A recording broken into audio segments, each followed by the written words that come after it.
If you've been following the news, you may think that this is kind of a strange time to talk about a topic like gratitude.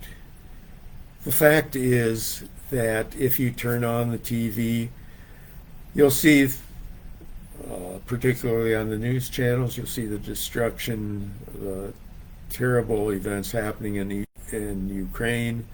Uh, there's many other examples of lousy things happening in the world.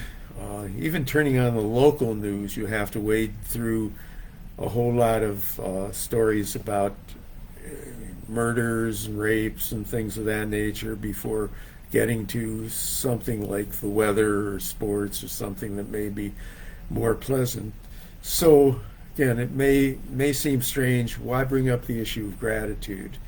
The fact is that being realistic in dealing with the negatives in the world is not mutually exclusive from appreciating the good that also permeates the world.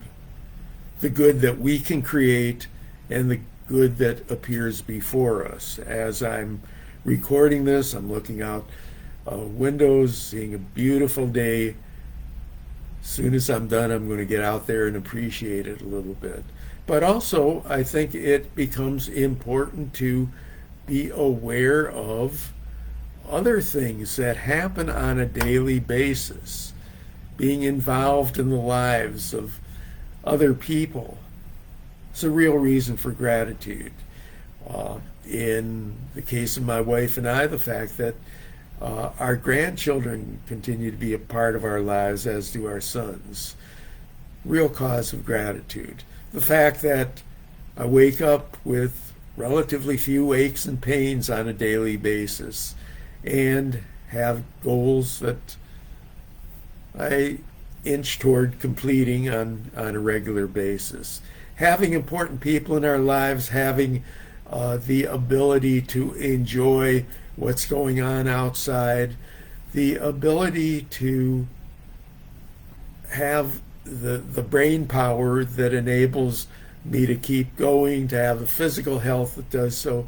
Those are all things to be grateful for, and yet very often we just kind of overlook it.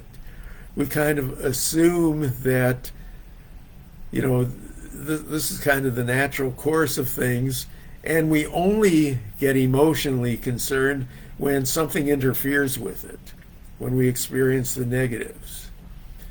Negatives are a part of our lives, and they should drive us to take action to try to reduce and eliminate those negative things, whether it be wars, mistreatment of others, the marginalization of certain groups of people, the negative impact on the environment that is done by too many of us. There's lots of negatives in the world, and we seem to have no problem in identifying them.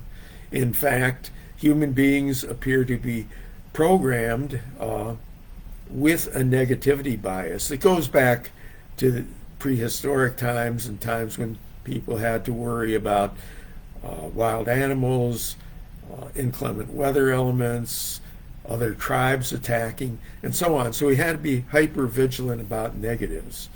And it seems like that part of our brain that should be identifying positive experiences doesn't come into play that often. So we have to work at that.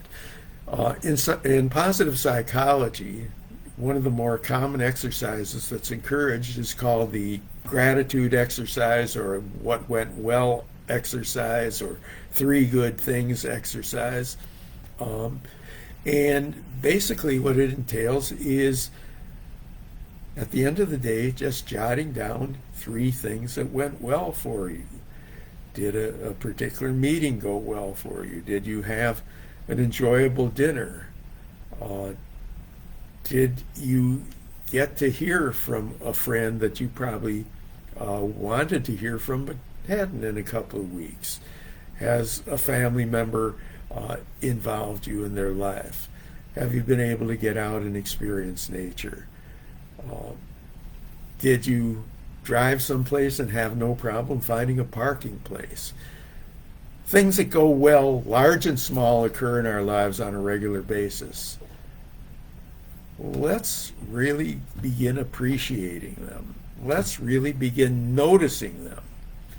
I'm very upbeat about the gratitude exercise, the what went well exercise, but we shouldn't really need it as an exercise. Throughout the course of the day, let's make our brains hypersensitive to noticing positive things.